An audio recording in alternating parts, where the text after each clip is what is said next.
misericordia, no lo que nosotros queremos, sino lo que tú sabes que es para nuestro bien y para gloria de tu nombre. Por eso invocamos tu providencia y tu sabiduría en esta hora para responder a cada plegaria según sea tu voluntad y no la nuestra. Nos acordamos de aquellos que a través de los medios de comunicación, de las pantallas, del internet, de las radios, los canales de televisión están en contacto con nosotros en esta hora, escuchando también este mensaje, que puedan entrar en tu presencia, que puedan sentirse en el mismo trono de gracia y que junto con nosotros podamos recibir hoy tu bendición. En el nombre de Jesús lo pedimos todo. Amén, Señor. Amén. Amén.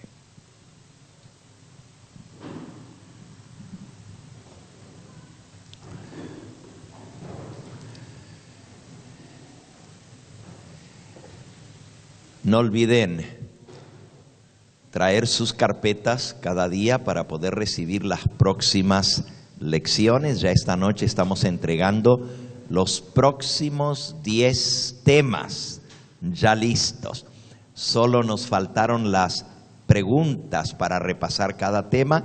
Esas las entregaremos un poquito más adelante, ya que ustedes saben que nuestra campaña dimos una semana completa, luego les dimos un break, ¿verdad? Un receso de unos días. Regresamos nuevamente la semana pasada y hemos estado toda esta semana hasta mañana. El domingo inicia otra semana más con el pastor Juan Rivera, que les va a estar predicando sobre las profecías del tiempo del fin, algo muy importante, así que no van a querer perder esta próxima semana. Y yo regresaré después de nuestro viaje misionero a Tabasco. Allá estaremos en Villahermosa y en Teapa, Tabasco, compartiendo también la palabra de Dios, y de regreso vendré a concluir la campaña. Por eso les estamos dando la próxima semana para que ustedes se pongan al día con sus lecciones, contestar. Hay muchas lecciones ahora para contestar, así que mañana les daremos las hojitas, o pasado mañana, el domingo más bien, les entregaremos las hojitas para que en esa semana completen las últimas 10 lecciones, haciendo un total de 25. Los que traigan en su carpeta todas las lecciones llenitas, contestadas, van a ser chequeadas por nuestras encargadas, nuestras secretarias, y nos van a dar el ok para poder entonces otorgarles el diploma al final de este curso. Y tendremos una graduación de entrega de diplomas cuando yo regrese de mi viaje de Tabasco. Así que les estamos dando tiempo para que nadie diga, es que yo comencé tarde y no pude completar mis lecciones, para que todos tengan tiempo de hacerlo. Si tú nos estás escuchando a través del canal de televisión y no has tenido la oportunidad de asistir aquí a las reuniones, todavía mañana tienes oportunidad de venir. Mañana todavía puedes conseguir tu carpeta con todas las conferencias escritas y las lecciones. Es un regalo de parte de esta iglesia para ustedes. Los que la quieran después de eso van a tener que pagar su costo. Pero si vienen todavía hasta el día de mañana, que yo estaré todo el día con ustedes aquí, desde la mañana hasta la noche, podrán recibir su carpeta completamente gratis, con todas las conferencias y con todas las lecciones del curso En Busca de la Verdad. Bien, estamos listos entonces para dar inicio al tema de esta noche. Y como lo anunciamos el día de ayer, el tema de hoy lleva el título La verdad sobre el tormento eterno en el infierno. Y como lo hemos venido haciendo casi cada noche, En primer lugar, vamos a ver lo que enseña la doctrina popular, la Iglesia Católica sobre el infierno, y luego analizaremos lo que enseña la palabra de Dios. ¿Qué es el purgatorio y qué es el infierno? Del libro Doctrina Cristiana Católica, en la página 114, dice: el purgatorio es un lugar de penas, donde las almas de los justos acaban de purificarse de sus pecados antes de poder entrar al cielo. A diferencia del infierno, el purgatorio tiene propósito purificador, mientras que el infierno, aunque es un lugar semejante al purgatorio, los condenados están quemando por todos los siglos de la eternidad. Del infierno jamás hay salida. Así que el purgatorio y el infierno son parecidos, solo que el purgatorio, las almas están purificando y pagando los pecados que les quedaron pendientes por pagar en esta vida, y saliendo de allí tendrán oportunidad de ir al cielo, mientras que los que van al infierno se van a quemar por toda la eternidad. La declaración ahora del Concilio de Trento, y recuerden que este concilio es el más importante en la historia del catolicismo romano, es el concilio que definió las doctrinas. Después de la Reforma protestante, este concilio, que duró 5 años, volvió a formular todo el dogma católico a la luz de lo que ahora enseñaban los protestantes, para dejar en claro la diferencia. La declaración del Concilio de Trento dice así: si alguno dijere que después de recibida la gracia de la justificación, queda de tal manera remitida la culpa al pecador penitente y extinguida la penalidad del eterno castigo, que no resta ninguna pena de castigo temporal por la cual haya de satisfacer o en este mundo o en el purgatorio o en el mundo venidero, antes de que pueda batirse la entrada al reino de los cielos, sea maldito. Si alguno enseña que no hay infierno, o que el infierno se paga en esta tierra, o que las llamas del infierno no serán eternas, sea maldito. Resumiendo lo que acabamos de decir, dice: si alguno enseña que a través de la gracia, que es el don de Dios, del perdón de los pecados, de la justificación, ya está saldada la deuda del pecado, sea maldito, porque el pecado tiene que pagarse. Oh sí, Cristo murió por nosotros, y Él nos quita el castigo eterno, pero los pecados que hemos cometido hay que saldarlos, hay que pagarlos. Para eso está el purgatorio.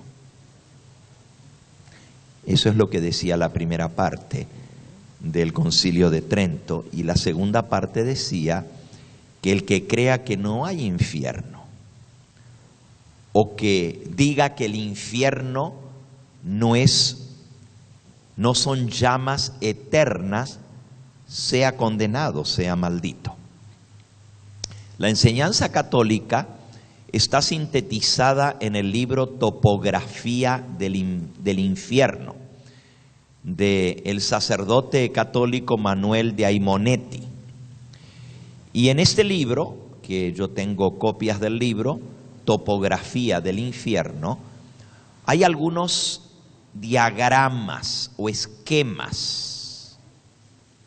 Descubrí que estos esquemas, que es parte del dogma católico, están basados en la Divina Comedia de Dante Alighieri. Ahora, Dante Alighieri fue un dramaturgo que preparaba dramas para el teatro, pero él hizo un drama gigantesco llamado La Divina Comedia, y resulta que ahora la Iglesia Católica toma la descripción de Dante Alighieri sobre el infierno, el purgatorio y el cielo para explicarlo como parte del dogma católico. En este libro, Topografía del Infierno, y los que tienen su carpeta van a ver allí adentro los diagramas de lo que es el paraíso o el cielo, de lo que es el purgatorio y de lo que es el infierno. Según este libro,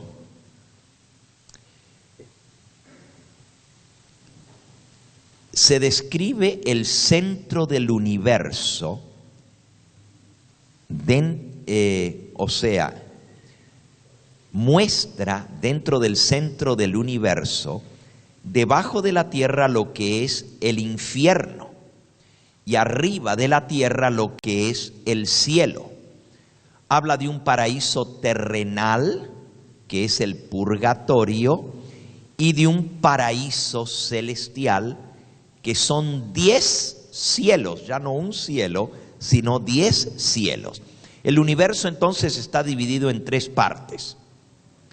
Debajo de la tierra, el infierno; sobre la tierra, el purgatorio; y encima de la tierra, el cielo.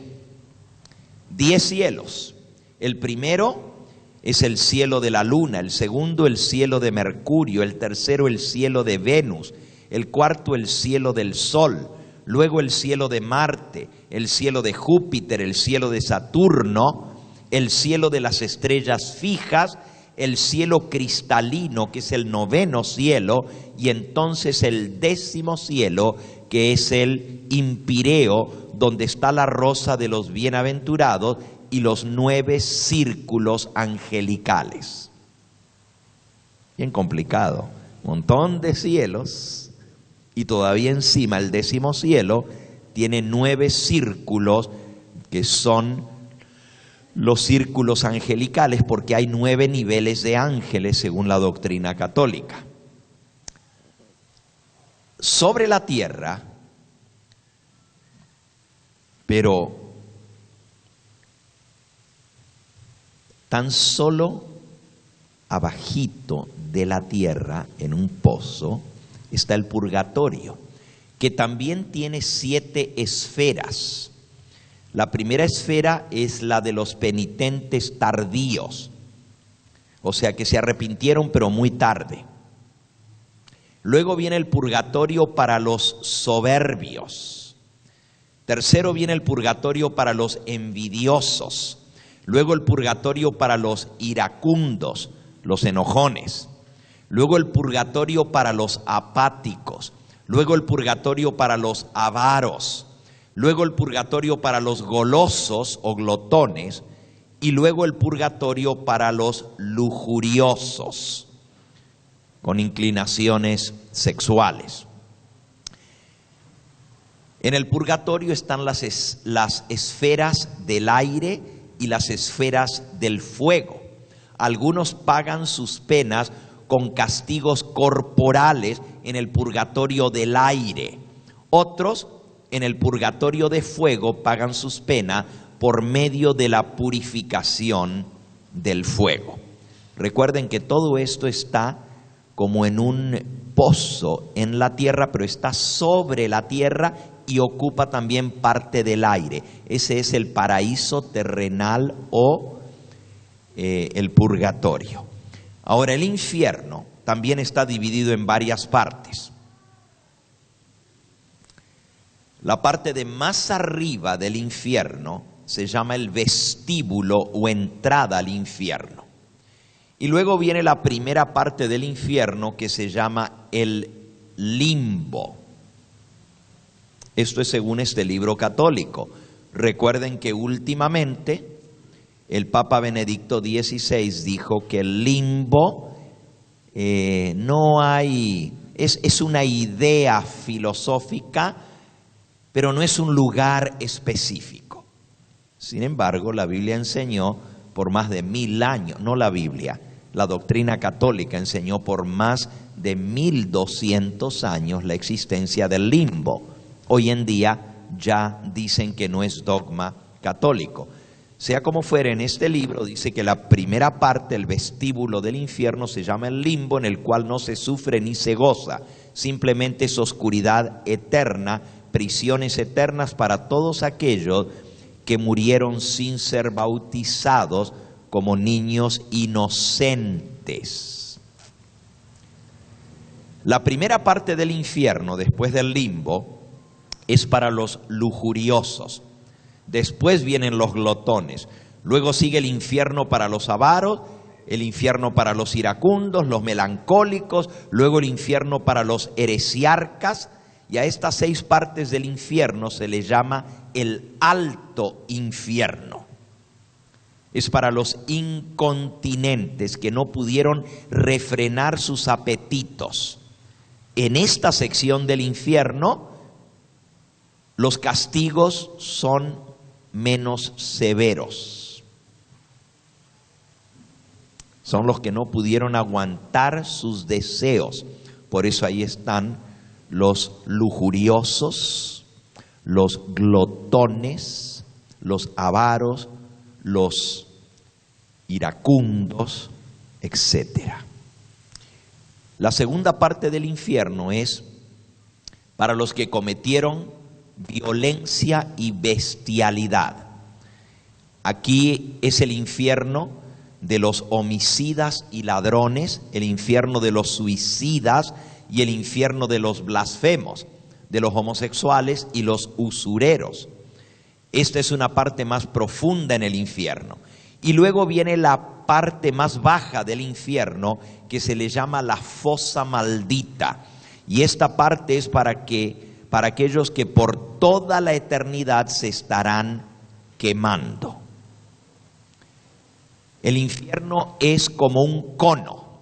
Es grande arriba y se va haciendo cada vez más angosto, angosto, angosto, hasta la parte más profunda que llega al núcleo del planeta Tierra, al centro mismo de la Tierra, y allí es donde está la fosa maldita, donde se están quemando eternamente. Además, en este libro hay una descripción exacta de cómo es el infierno. Dice que el infierno está debajo de la tierra, en el centro de la tierra. El descenso a él se hace por una especie de embudo gigantesco cuyo vértice es el centro del planeta. Este embudo que se va angostando según se va haciendo más profundo es el infierno. De él se sale por una delgada grieta que conduce hasta la superficie del hemisferio austral en las antípodas de Jerusalén. Y allí, en esa parte de más arriba del infierno, hay una isla que está flotando en el magma y tiene un cono truncado, y ese es el purgatorio, en cuya cúspide está la frondosa planicie del paraíso terrenal, sobre esa isla. Más allá, alrededor de la tierra, giran con velocidad creciente conforme a su lejanía los 9 cielos del paraíso eterno. Ya esto lo vimos hace un momentito. Conforme se va descendiendo al infierno, este se va haciendo más estrecho. A los 3 círculos finales se subdividen en varias zonas, reservadas para los pecadores más infames. Así, el 7º círculo es el reducto de quienes pecaron con violencia y bestialidad, y se divide en 3 zonas. Y el 8º, la fosa de los malditos, que se divide en 10 zonas, y el 9º, el círculo de los traidores, que se divide en 3. Entre los 2 últimos se encuentra el pozo de los gigantes, donde moran los espíritus de esas figuras mitológicas, y al final del infierno está Lucifer, quien con sus 3 bocas devora eternamente a Judas, a Bruto y a Casio, los tres grandes traidores de la historia. Esa es la descripción que este libro católico da sobre el infierno. Suena a mitológico. ¿De dónde sacaron toda esa información? Bueno, Dante Alighieri fue un hombre de mucha imaginación. Era un dramaturgo. Pero hacer de la Divina Comedia parte de un dogma cristiano es ir un poquito lejos. La doctrina oficial católica enseña que el purgatorio es un lugar que recibe a los que son reos de pecados pequeños, comúnmente llamados pecados veniales. Como acontece a muchos cristianos que mueren por muerte repentina y no tuvieron tiempo de hacer arreglo, no tuvieron tiempo de arrepentirse de pecados ordinarios. Para eso es el purgatorio. También el purgatorio recibe a los que, habiendo sido reos de pecados más grandes, no hicieron plena satisfacción por ellos, aunque se arrepintieron. Según la doctrina católica, no importa el pecado, si usted se arrepiente y se confiesa, y el sacerdote perdonó esos pecados, entonces solamente le queda hacer satisfacción o penitencia. Los que murieron, habiéndoles perdonado el sacerdote los pecados, aunque hayan sido terribles, pero no tuvieron tiempo o no hicieron la penitencia debida, que se llama en lenguaje católico satisfacción, pagar la deuda del pecado, entonces tienen que ir al purgatorio hasta que se llene la satisfacción de la justicia divina. Así que en resumen, van al purgatorio a purificar sus faltas dos clases de personas: los que mueren con pecados no confesados, pero que fueron pecados veniales, y los que mueren con pecados ya perdonados, pero cuya penitencia no se cumplió en su totalidad. A diferencia del purgatorio, el infierno es un lugar del cual nunca se sale, pues los reos de pecado mortal, por todos los siglos sin fin de la eternidad, seguirán sufriendo para nunca jamás dejar de sufrir. Hay muchas preguntas que surgen. ¿Qué clase de Dios es un Dios que arroja al infierno a seres, por más malos y más perversos que hayan sido, que hayan vivido 70, 80, hasta 90 años en este mundo? Pero por esos 80 o 90 años de maldad y pecado ahora se estarán quemando por millones de millones de millones de años. Y cuando terminen los primeros 100.000 millones de años, fue el primer día de la eternidad. Luego viene el segundo y son millones de millones los días. O sea, no hay manera de entender lo que es la eternidad, porque nuestra mente no capta lo que es para siempre, que nunca jamás se acaba. La Iglesia Católica ha utilizado el miedo que existe en la gente hacia el infierno para mantener sus adeptos. Y de esta manera, millones de personas, por temor a ir al infierno, o dejan de lado el pecado supuestamente, o se adhieren a lo que la Iglesia ofrece como perdón de los pecados, que son los 7 sacramentos, la misa, la confesión y la absolución del sacerdote. Pero más aún, millones de personas se mantienen en las filas del catolicismo romano por temor a ser excomulgados y así sufrir las penas del infierno eterno que está reservado para los apóstatas y herejes. Si una persona, dice la doctrina católica, muere excomulgado de la iglesia, no hay purgatorio, no hay ni siquiera oportunidad de confesar sus pecados a un sacerdote, aunque quiera. Si está excomulgado, va directo al infierno. Por eso la gente lo piensa mucho antes de abandonar la Iglesia Católica, sobre todo cuando el sacerdote les dice que si asisten a otra iglesia son herejes. Esa es la enseñanza católica sobre el infierno y sobre el purgatorio. Hay muchas preguntas que surgen a mi mente. Primero, la justicia de Dios. El que inventó esta doctrina, que como vamos a ver dentro de un momento no es lo que enseña la palabra de Dios, no puede haber sido amigo de Dios, porque pone a Dios en una muy mala luz ante el universo y ante sus criaturas.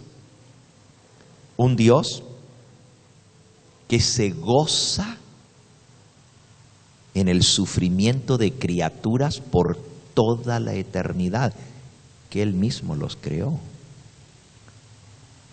¿Y por qué los creó? Si Él sabía que iban a pecar y se iban a perder, los creó para que se quemaran eternamente en el infierno. La justicia de Dios está de por medio. Yo más bien pensaría que esta descripción del infierno tiene que venir de alguien que quiere dejar en mal a Dios, como un Dios injusto, como un Dios sádico. Un sádico es quien se goza en ver sufrir a los demás. La palabra de Dios dice que Dios es un Dios misericordioso y clemente, pero también dice que es un Dios justo, que Él va a hacer justicia sobre el impío y el pecador, y no pasará por alto el pecado. Así que tenemos que pensar en un Dios misericordioso, dispuesto a perdonar a todo aquel que viene a Él, pero también un Dios justo, que va a hacer justicia. Comencemos viendo primero la acepción bíblica para la palabra infierno, porque sí es cierto que la Biblia menciona la palabra infierno y la menciona varias veces. Solamente en el Nuevo Testamento se menciona la palabra infierno, o los traductores de la Biblia escogieron traducir ciertas palabras del idioma original con el término en español de infierno. En el Antiguo Testamento, el lugar donde van los muertos se llama Seol. Ya lo vimos anoche. Y literalmente la palabra Seol quiere decir un lugar de silencio, un lugar de tinieblas, un lugar de total reposo, donde van a descansar los muertos. Si usted lee el Antiguo Testamento, que son 39 libros y es palabra inspirada de Dios, no va a encontrar una sola mención en todo el Antiguo Testamento a un infierno de fuego. Y donde se traduce infierno, se refiere al sepulcro, al lugar donde van los muertos.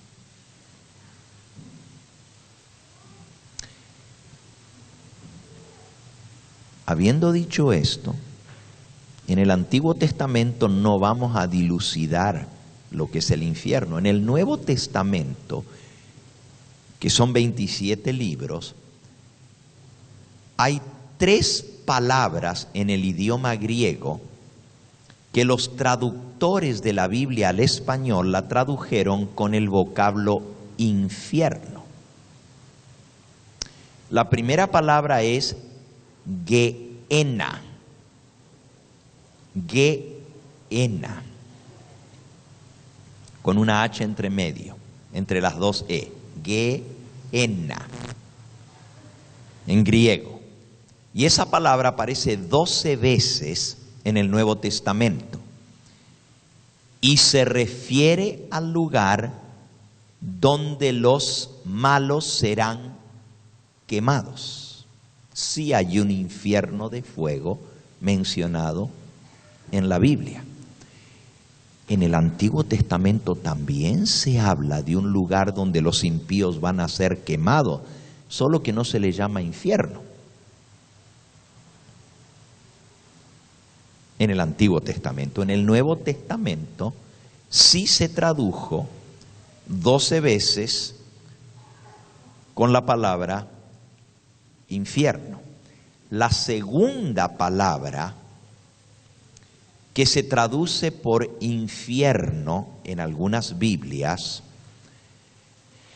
en griego se dice Hades, con H, Hades, y aparece 10 veces en el Nuevo Testamento. En la Biblia Reina Valera del 60, los traductores escogieron no traducirla, la dejaron en griego. Si usted no sabe lo que es el Hades, pues tiene que averiguarlo, porque no está traducida al español. Simplemente los traductores dijeron o la dejaron como Hades. Y hay que buscar en algún diccionario qué quiere decir Hades. Esta palabra Hades, como vamos a ver en un momento, su traducción correcta es sepulcro o lugar donde van los muertos al morir. Y es la misma palabra, Hades, que en hebreo se dice Seol. Les digo un poquito de versiones de la Biblia. La primera traducción de la Biblia del hebreo a otro idioma se hizo al idioma griego. El Antiguo Testamento se escribió en hebreo, el idioma del pueblo judío. Pero como el imperio griego dominó el mundo por casi 300 años, el idioma griego llegó a ser la lengua franca del mundo entero. Aún en la época de Cristo era como el inglés hoy en día, que la mayoría de las naciones entendían el griego, porque era el idioma del imperio que había puesto escuelas en todas las naciones y educado a la gente y les enseñó a leer. Entonces, la Biblia se traduce del hebreo al griego, y cada vez que aparece la palabra Seol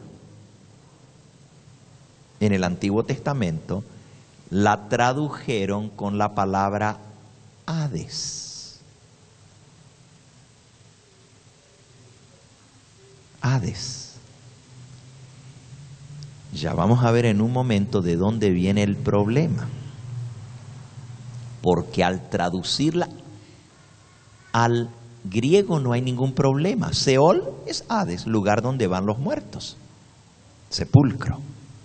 El problema viene cuando los traductores al español escogen traducir la palabra Hades con el vocablo hispano infierno. De ahí es donde viene el problema. Si nosotros entendemos que infierno, Hades, quiere decir sepulcro, no hay problema. Pero en la mente de la gente, infierno es un lugar donde se están quemando los impíos. Y de ahí es donde viene el problema. Cuando el credo dice que Cristo padeció bajo el poder de Poncio Pilato fue muerto, sepultado, descendió a los infiernos, resucitó al tercer día, ascendió al cielo, se sentó a la diestra de Dios Padre Todopoderoso. Cuando dice que Cristo descendió a los infiernos, se refiere que Él descendió al sepulcro, como lo vamos a ver en un momento en la Biblia. Ahora les estoy dando la introducción, ¿ok? Pero el problema viene en la traducción. Por eso fueron muy sabios los traductores de Reina Valera en 1960 y dijeron, para no meternos en problemas, vamos a dejarla sin traducir. Y le dejaron la palabra Hades. La tercera palabra que se ha traducido al español como infierno aparece una sola vez en todo el Nuevo Testamento. Y aunque los traductores al español de la Reina Valera antigua escogieron traducirla como infierno, en realidad la acepción o la traducción correcta de esa palabra, tártaros, así se dice en griego, se refiere al abismo, como vamos a ver. Ahora sí, vamos a ir a estudiar cada una en particular para entender su significado y leer lo que la Biblia nos enseña sobre el lugar donde van los muertos y también sobre el lugar donde van a recibir el castigo los malos después del juicio final. Vimos que la primera palabrita es Gehenna. En griego la palabra Gehenna no existe. Y usted dice, ¿cómo no existe? Si acaba de decir que Gehenna es griego. Sí, es una transliteración. ¿Saben lo que quiere decir esa palabra? Es una palabra hebrea que la pusieron con letras griegas. Es lo mismo que Hades para nosotros en español. No existe esa palabra. No es una palabra hispana, Hades. Es una palabra griega. De igual manera, en el griego que se escribió el Nuevo Testamento, la palabra Gehenna no es una palabra griega, es una palabra hebrea, pero que la pusieron en griego con las letras griegas. Lo mismo pasó con Hades. Hades, nosotros no lo tenemos escrito en nuestra Biblia en griego, porque las letras no son iguales al español. La tenemos H-A-D-E-S. Son letras del alfabeto español, pero son las que correspondientes a la palabra griega, Hades. Lo mismo pasa con Gehenna, es una palabra hebrea que la escribieron los autores del Nuevo Testamento con letras griegas. En otras palabras, no la tradujeron, la dejaron sin escribir en griego. Qué interesante esto. ¿Y qué quiere decir Gehenna? Gehenna, en hebreo, ge, quiere decir tierra. Ge quiere decir tierra. Se escribe ge, solo que en griego la ge no se pronuncia como ge, sino como ge, de gato. Para nosotros decir ge, tendríamos que ponerle G-U-E, para que entonces la G sea suave. Sí, me están comprendiendo, me estoy explicando. En español, la letra G tiene dos pronunciaciones, fuerte y débil. Cuando va acompañada con una vocal fuerte, es débil la consonante. Por ejemplo, A, O, U son vocales fuertes. Si le pones la G, ya no es G, es Ga, es Go, como gota, o es Gu, ¿ok? Como gubernamental, o es Ga, o Go, o Gu. Pero si es E o I en español, ya no es Ge o Gui, ahora es G o Gi, como gente o como Gibraltar. para poderla hacer suave hay que ponerle la U entre medio de la G y la I, y entonces ya no se pronuncia la U. Yo no digo, no digo, a ver qué palabra,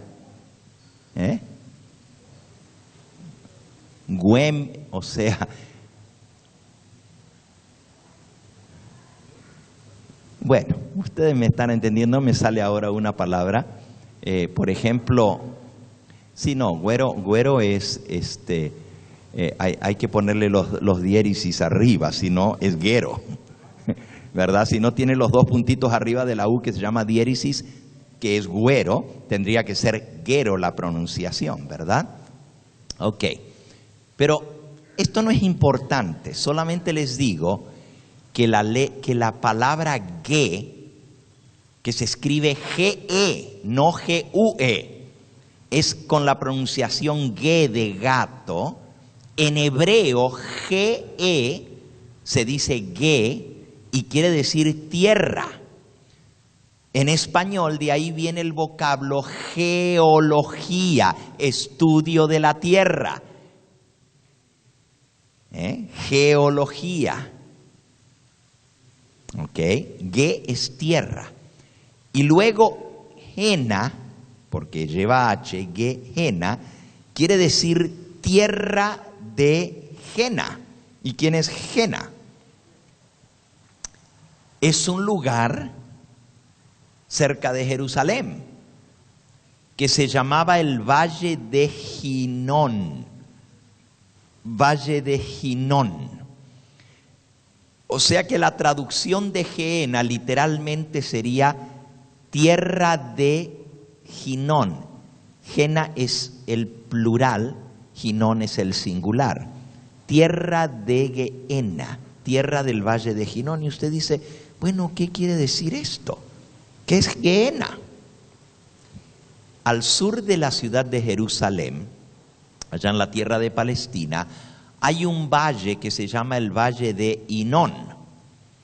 Y en este Valle de Hinón, hasta el día de hoy, desde hace muchos siglos, ya desde la época de Cristo, ha existido un lugar gigantesco donde se tira la basura. Es el basurero de la ciudad. En ese valle, allí se va rellenando y se va tirando la basura. Se quema la basura. Es como un valle entre medio de dos montañas, en una pendiente grande como un barranco. Es como un precipicio y la gente ahí tiraba la basura y la basura caía allá abajo en el barranco. Con el tiempo se ha ido rellenando ese cañón de tantos siglos de echarle basura y ahora es un valle entre dos montañas. Anteriormente era un pozo, un cañón. Y claro, a la basura le prenden fuego y la queman. Esto ya existía en los tiempos de Jesús. Y aunque en la actualidad hay otros métodos más modernos para quemar o deshacerse de la basura, sin embargo, hasta el día de hoy la gente de los alrededores todavía sigue tirando muebles viejos, cosas que quieren desechar. En ese inmenso barranco se va amontonando tanta basura que de vez en cuando el gobierno de Jerusalén, para eliminar todo ese montón de basura que hay, le prende fuego y la quema hasta el día de hoy. A ese lugar se le llama Gehenna, tierra de Gena, de donde viene nuestra palabra. El lugar donde se quema la basura. Obviamente esta palabra tiene relación con el fuego, aunque no es la palabra fuego, simplemente es tierra de Gehenna, el valle de Ginón, que es el basurero de Jerusalén. Y dice Cristo que ahí van a ser echados los impíos. Es un símbolo. Veamos algunos versículos en los cuales se utiliza la palabra Gehenna y se traduce al español con la palabra infierno. Vamos primero a Mateo capítulo 5. Mateo capítulo 5, versículo 22. Vamos a leer desde el 21. Oísteis que fue dicho a los antiguos, no matarás. y cualquiera que matare será culpable en el juicio. Pero yo os digo que cualquiera que se enoje contra su hermano será culpable de juicio. Y cualquiera que le diga necio a su hermano será culpable ante el concilio. Y cualquiera que le diga fatuo quedará expuesto al infierno de fuego. ¿Notaron esa expresión? Infierno de fuego. Aquí no hay duda que está hablando de un lugar en el cual van a ser echados los que sean homicidas, los que maten a su hermano. Pero claro, Jesús se apresura a decir que puede haber perdón de eso. En el versículo 23, si traes tu ofrenda al altar y allí te acuerdas que tu hermano tiene algo contra ti, deja allí tu ofrenda delante del altar y anda y reconcíliate primero con tu hermano y entonces ven y presenta tu ofrenda. Ponte de acuerdo con tu adversario pronto, entre tanto que estás con él en el camino, no sea que el adversario te entregue al juez y el juez al alguacil y seas echado en la cárcel. De cierto te digo que no saldrás de allí hasta que pagues el último cuadrante. Así que Jesús está hablando de que hay que pedir perdón a nuestro prójimo y no caer en un pecado que quedaremos expuestos al infierno de fuego. Aquí la palabra infierno podríamos decir que es una buena traducción de Gehenna. Es más, podríamos decir que la mejor palabra para traducir la palabra Gehenna del griego es infierno, porque en la mente de la gente en el idioma español un infierno es un lugar donde se está quemando. El problema es que en la mente de la gente el infierno es eterno, y ya eso lo vamos a ver en un momentito, a ver cuánto tiempo se van a quemar los impíos. Pero aquí Jesús dice que si la persona no se arrepiente y es un homicida, quedará expuesto al infierno de fuego. Nuevamente, la misma palabra Gehenna se utiliza en los versículos 29 y 30 del mismo capítulo 5. Oísteis que fue dicho, no cometerás adulterio, pero yo os digo que cualquiera que mira a una mujer para codiciarla, ya adulteró con ella en su corazón. Por tanto, si tu ojo derecho te es ocasión de caer, sácalo y échalo de ti, pues mejor es que se te pierda uno de tus miembros y no que todo tu cuerpo sea echado al infierno. Versículo 30. Si tu mano derecha te es ocasión de caer, córtala y échala de ti, pues mejor es que se pierda uno de tus miembros y no que todo tu cuerpo sea echado al infierno. Aquí es la palabra Gehenna nuevamente. Y obviamente está hablando de un lugar donde serán quemados los impíos. La misma terminología nos habla de ese lugar que era el basurero o es el basurero de Jerusalén y usa la palabra infierno de fuego. En estos pasajes queda claro que el infierno es un lugar donde serán quemados los pecadores. La pregunta es, ¿cuándo van a ser echados allí? ¿Y cuánto tiempo va a durar el infierno? Hasta ahora los pasajes no lo han dicho. Veamos otro pasaje muy interesante, Mateo capítulo 10. Dice el versículo 28. Mateo 10, 28. No temáis a los que matan el cuerpo, mas el alma no pueden matar. Temed más bien aquel que puede destruir el alma y el cuerpo en el infierno. Digo que es un pasaje muy interesante, porque anoche nosotros estudiamos que no hay alma fuera del cuerpo, ¿verdad? Que almas somos cada uno de nosotros. Pero aquí dice, no temáis a los que pueden matar el cuerpo, pero no pueden matar el alma. ¿Cómo es eso? Una de las acepciones de la palabra alma, porque tiene relación con la vida, es justamente vida. No temáis a los que pueden matar el cuerpo, pero no pueden destruir tu vida, el alma, tu vida eterna, quiere decir. Temed más bien al que puede matar cuerpo y alma en el infierno. Según esto, destruir, dice. Según esto, en el infierno va a ser destruido no solo el cuerpo, sino también ¿qué? El alma. El alma es la vida que Dios nos da. Nosotros somos almas vivientes.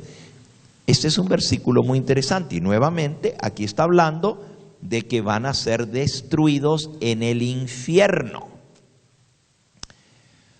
Hay muchos otros pasajes, como dije, son 12 veces que aparece esta palabra en el Nuevo Testamento. No los vamos a leer todos, vamos a ir a uno más. Y vamos a ver en este versículo cuándo es que los malos van a ser echados al infierno. Y esto está en Mateo capítulo 25. Dice Mateo 25, en el capítulo 31. Cuando el Hijo del Hombre venga en su gloria y todos los santos ángeles con él, entonces se sentará en su trono de gloria y serán reunidas delante de él todas las naciones, y apartará los unos de los otros como aparta el pastor las ovejas de los cabritos. Este versículo ya lo estudiamos antes, pero ahora vamos a ir directamente a la parte que habla de los impíos. De los justos dice que les va a decir: venid, benditos de mi Padre, heredaré el reino preparado para vosotros desde la fundación del mundo. Pero a los impíos, a los de la izquierda, les va a decir, versículo 41, entonces dirá también a los de la izquierda: apartaos de mí, malditos, al fuego eterno preparado para el diablo y sus ángeles. Este versículo nos enseña varias cosas muy interesantes. Número 1, nos enseña que los impíos iban a ser echados al infierno. Y yo creo en el infierno, claro que creo. La Biblia lo enseña. Y creo en el infierno de fuego. No creo que es un símbolo. Creo que va a haber un infierno literal donde los malos van a ser quemados y destruidos. Pero este texto dice cuándo es que van a ser echados al infierno. Cuando el Hijo del Hombre juzgue a las naciones. ¿Se acuerdan que ya leímos del juicio del gran trono blanco, que todos los muertos comparecerán en pie delante de Dios? Y los que no se hallaron escritos en el libro de la vida serán lanzados al infierno después del juicio. Aquí lo vuelve a decir: reunirá delante de él a todas las naciones y separará los unos de los otros como separa el pastor las ovejas de los cabritos. Recién después del juicio, los malos serán echados al fuego del infierno. Otra cosa interesante que dice este pasaje es que el fuego del infierno no está preparado para el ser humano. Dice que está preparado ¿para quién? Para el diablo y sus ángeles. Pero va a decir a los de la izquierda: apartaos de mí, malditos, al fuego eterno preparado para el diablo y sus ángeles. Dios no tiene preparado ningún infierno para el ser humano. Eso no quiere decir que no va a haber seres humanos que no se quemen en el infierno, o que se quemen. Se van a quemar muchos, tristemente millones. Pero no porque Dios lo dispuso así. El infierno, dice aquí, está preparado para el diablo y sus ángeles, porque la Biblia dice que Dios no quiere que ningún ser humano perezca. Dios quiere que todos los hombres y mujeres sean salvos. Si no me creen, Léanlo. Está en Primera de Timoteo, capítulo 2. Primera de Timoteo, capítulo 2. Dice en el versículo 3 y 4. Porque esto es bueno y agradable delante de Dios nuestro Salvador, el cual quiere que todos los hombres sean salvos y vengan al conocimiento de la verdad. ¿Qué quiere Dios? Que todos los hombres sean salvos. Dios no quiere que ninguno se pierda. Él quiere salvar a todos. Y usted dice, pero ¿y si Dios quiere salvar a todos, por qué no los salva a todos?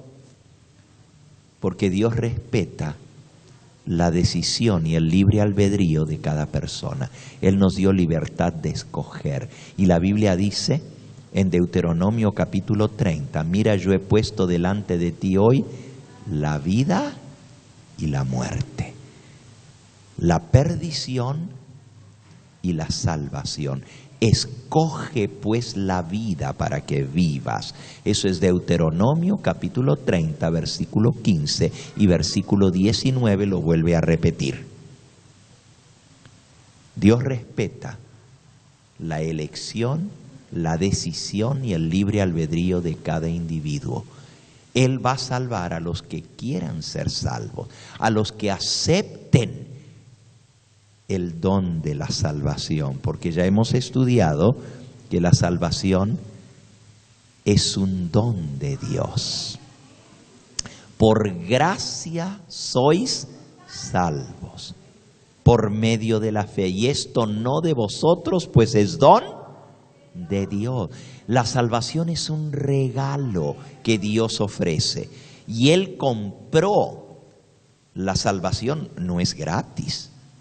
Es gratis para nosotros porque no tenemos que pagarla. Pero le costó a Dios muy caro, le costó la vida de su propio Hijo. Entonces, para que yo sea salvo, tengo que aceptar la salvación que Dios me ofrece. Él no me va a salvar a la fuerza. Yo tengo que querer ser salvo. Tengo que aceptar el regalo de la salvación. Y tengo que recibir al Señor, porque esa es la condición para la salvación. El que tiene al Hijo tiene la vida eterna, pero el que no tiene al Hijo no tiene la vida. Para ser salvo y tener vida eterna, el versículo más conocido de la Biblia lo dice, porque de tal manera amó Dios al mundo que dio a su Hijo unigénito, para que todo aquel que en Él crea no se pierda, mas tenga vida eterna. Para tener vida eterna hay que creer en Cristo, hay que recibirle, como hemos estudiado. Entonces, el fuego del infierno no está hecho para el ser humano. Dios ha hecho amplia provisión para que todo ser humano pueda ser salvo. Todo ser humano. El que se pierde se va a perder porque no quiso salvarse. Y usted dice, pero ¿cómo? ¿Quién no va a querer salvarse? Se van a sorprender. La gente dice, claro, yo quiero ser salvo. Pero cuando le dicen la condición de la salvación, no la quieren aceptar. Y la condición es aceptar a Cristo como Señor y Salvador de su vida. Aceptar y hacer un pacto. Yo seré tu Dios y tú serás mi hijo. Y dice la Escritura, apártese de iniquidad todo el que invoca el nombre del Señor. Así que eso es parte del pacto. Dejar de hacer lo malo y aprender a hacer lo bueno. Eso es lo que Dios quiere. Bueno, volviendo entonces, el infierno, en ese versículo dije que había varias cosas interesantes. Número 1, es que recién van a ser echados al infierno los malos después del juicio, no antes. Eso es muy importante, porque eso nos dice a nosotros que no hay un infierno quemándose ahora.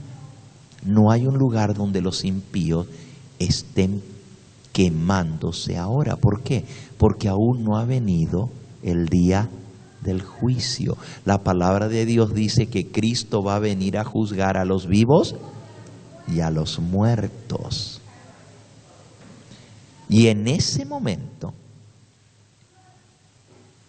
es cuando cada uno recibirá según sea su obra. Así es. Recién entonces los malos recibirán su paga.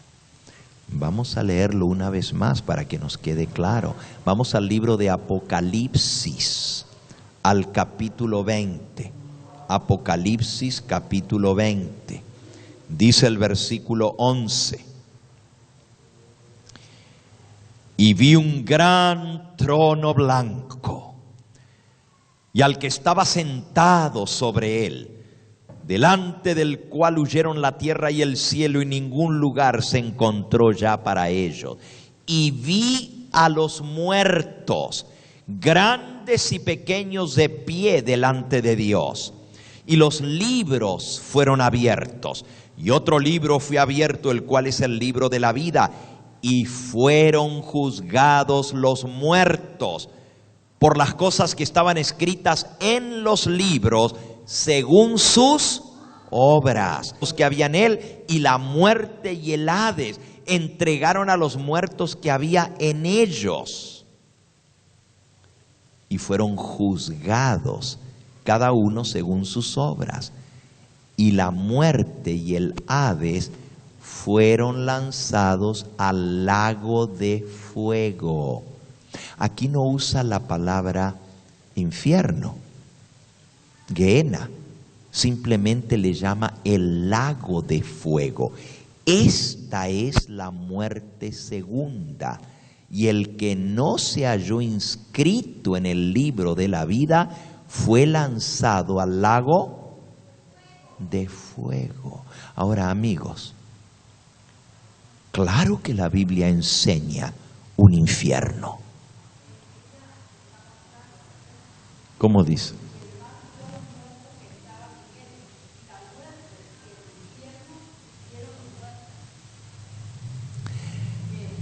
Bueno, al contrario, eso es lo que